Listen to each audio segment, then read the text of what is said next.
eye wall replacement cycle, a new eye wall forms. What's the eye wall? The eye wall is where the strongest winds are, right? And it surrounds the eye, the clear part in the middle. So what happens is as the one eye wall dies out, the second one does develop a little farther out, and that expands the wind field a little bit. And that's not a good thing. But usually with tropical systems, the heaviest wind is always around the center of the storm, the eye. And that's why when Wendy and I were talking, this track does matter. That center line does matter. Now, I'm not telling you to sit here and say, okay, this is where it's going to go, because it really could go anywhere from here to here. I am leaning, I'll tell you, I'm leaning if there's an error or margin of error, it might be a little more south than north. It's just experience there. But a 10-mile swing with a storm that only has extreme winds 5 or 6 or 7 miles, you get it, it's going to totally change who sees most of the wind. But unfortunately, the end result is, more than likely, in our viewing area, somebody's going to get the eye of this storm move through, and the winds are going to be extreme in that small area.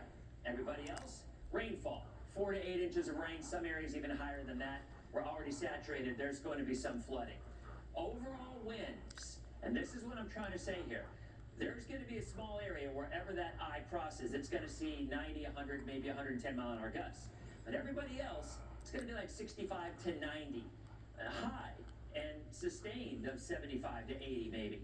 But those numbers that you see, those big ones, the 180, the 165, that is always in a really small area.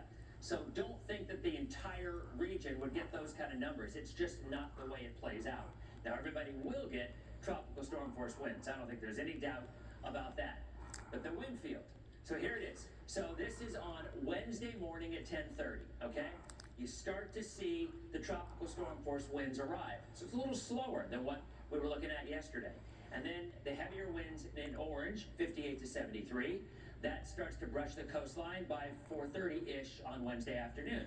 The hurricane force winds in the red, they, about 8 o'clock, start to impact the coastal areas. So if you look at this red circle, let's say just a little spot in the middle, maybe 5 miles, could see 110, 115, 120, small but powerful area, but everybody else would be more like 75 or 80 or 85. So